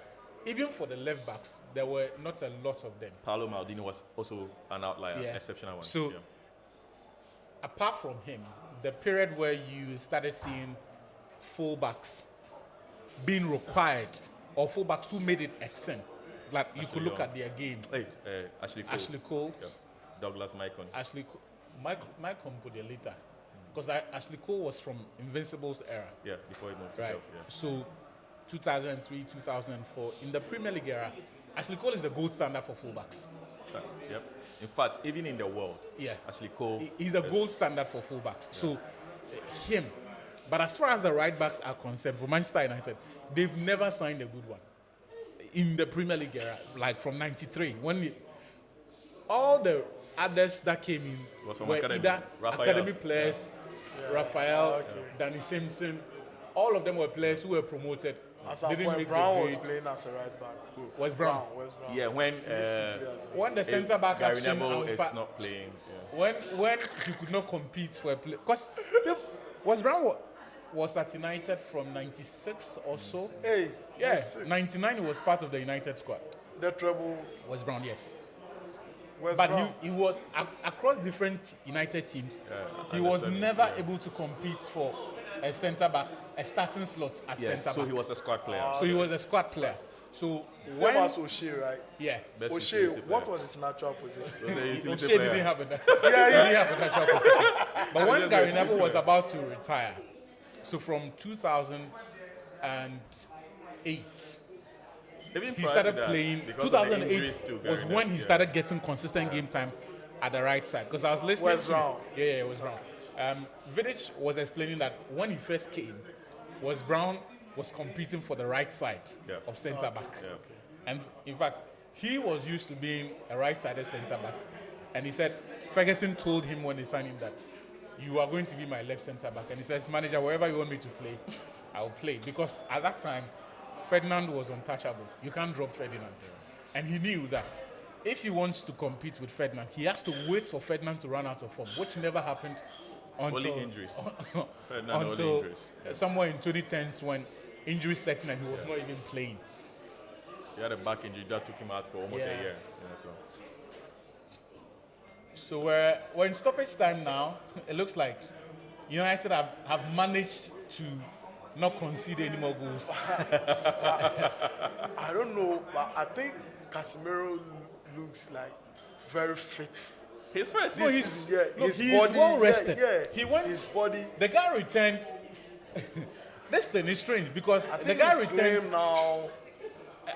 I think that they didn't sell Casemiro. They were not like, even when the last season of Ten Hag before he left, people were expecting that Casemiro will leave. Sometimes I tell people that we are quick to say that this player should leave, this player should leave, but those players are better than most of the players still around. Actually, look, the only circumstance under which Casemiro probably should stay if he's taking the pay cut. a massive slash to say £100,000 a week. Even that is still a lot. And it's not something he will take. He's on £350,000 a week. So as for Casemiro, But you cannot blame him for that. So my thing is that no, that was So, poor again- negotiation from again, on the let's part say- of United. Ugarte, Bruno Fernandes, Kobe Menu in that central role, Yeah. Casemiro is still the better option. Oh yeah. So, still better than all of So you tell me that, okay, let our better option go. When those there that you think that, should be able to cover up are not good enough. You would say that once he leaves, you'll be able to get in options. But you should get in option before they leave. And you've not shown that even the option that you've been getting in are even any better. Except, of course, Look, this whatever is happening this season is on Ineos, because I said that after the season Amorim superintended over, they should have sacked him. If you take Amorim. They should have sacked him. If you take Man United... After the final. Oh, Boga. If you take Man United from November, when he took over, United was 7 points out of the top 4, which is like 3 games. Yeah. And you allow things to spiral out of control to the point where they finished 15th. They finished 15th. That is a sackable offense. Look, between January 9 and May, when United won the Premier League game, Amorim won just 9 points in the Premier League. I think in total he won just 7 games, right? Look, that Amorim should not have been Man United manager. Irrespective of how much faith anyone has in him. When you have that much time to coach a team, I'm not saying United should be playing champagne football after 3 months, but stability was what the team needed. Amorim could not even manage a new manager bounce. No, he didn't. I think he's the only manager who didn't have it. So he and Ralph Rangnick. But So Rangnick I was looked not them. I was looked just at a that six situation, you see, and for me, what Ineos have done is that they are risking writing off their first 2 seasons in charge. After last season, after 2024, they should have sacked Ten Hag. Yes. Rather, they kept him. And then in November, they decided to hire Amorim and write off the season and accept that they had failed and the season had failed. So no matter how bad things got, Amorim was still there. At the end of the season, they should have sacked Amorim, but they didn't, to cover their own incompetence. No, but you remember before they appointed Amorim, it was accept it or not. So it's like Amorim tells you, no, this is not a good time for me to come. So you cannot then blame me. No, but I'm saying that if you've So hired, they will obviously cover it up with no, if Amorim has taken the job, then he's taking it knowing that he can do something about it now. No, because you gave him an ultimatum. Yes, and I'm saying that yeah. he accepted that ultimatum because he knew he could do something about it now. Well, Because I don't think at that time when they were negotiating in October, yeah. if you had asked the United directors that I'm painting you a scenario where across 6 months, the guy wins just across 6 months, the manager wins just 7 They'll Premier say, hell League games. You will still keep him in the job. They'll say, hell no. So when it happens, you have to. Yeah. Now what they've done is, I think eventually they will sack Amorim. I don't think so. Anyway. I think they will sack him before November. I don't And think so. When that happens, they would have written off 2 consecutive seasons. Why then should we have faith that they are the people who can rebuild this Manchester But United? the new CEO, you heard his comments. So sometimes, that's what I'm saying, that some of these things, you should look beyond, because if the CEO says this, if everything they've done points to this fact, it does not look like they're going to sack Amorim. And again, for me, I mean, you can say whatever. Maybe you're not understanding me. There are 2 things here. Yeah. I perfectly understand the messages they are sending out and what it suggests. And that's why what you're saying is true, that if that is anything to go by, they will not sack him. But I'm saying that the results that are coming and the performances that we are going to see It's almost will inevitable. force their hand. Because look, the biggest red flag for Amorim for me is that the team doesn't look coached. Yeah. But each time, No, for me, the team doesn't look coached. Last season, we said, let's wait for preseason. This season, when you preseason? And still, so you see, that's where I depart a bit. United, in this game that they lost 3-0, were not outclassed by a dominant City over the past 7 years. This is the first time. It's not like one match, United in the past, they could play big boys, and then in the next game play a lower class team and play shambolic. But they will meet Arsenal, put in a shift, go and defend so hard.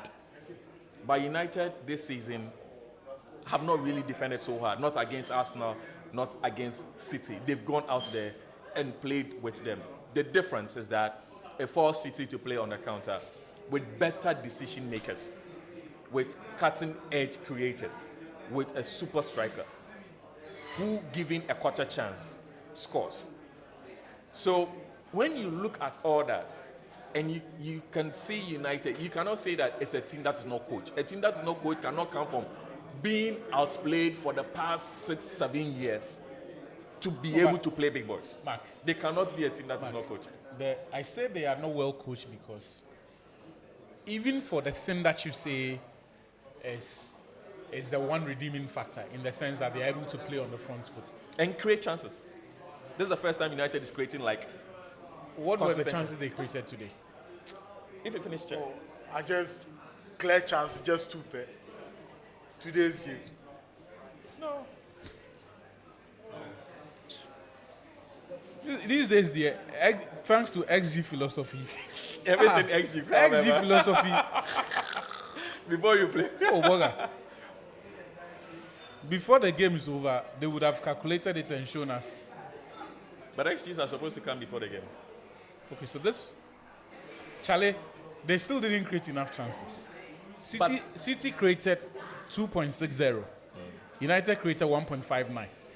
For a team that scored 3 goals and for a team that did not score. Yeah. So this is XG. This is not chances created themselves. You know. So And also, Yeah. Okay. So to give we used to watch to give United games that context, were yeah. stifling.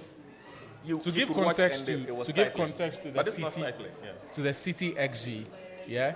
Haaland had a miss worth 0.89 XG, which is like 1. Yes. Which is like a goal. Yeah, which is like a goal. So essentially, City's XG probably is around 1.6. So City's real XG is how probably different is around that from United's 1.6, XG, which is 1.5? 1.59. So that's what I'm saying. United don't look stifling when we play now, because now we play. So it comes down to our creation, and that's how come some people talk about Bruno Fernandes and other people take exception because they think that Bruno has been our best option, and it's our best option because of the way we've played in the past.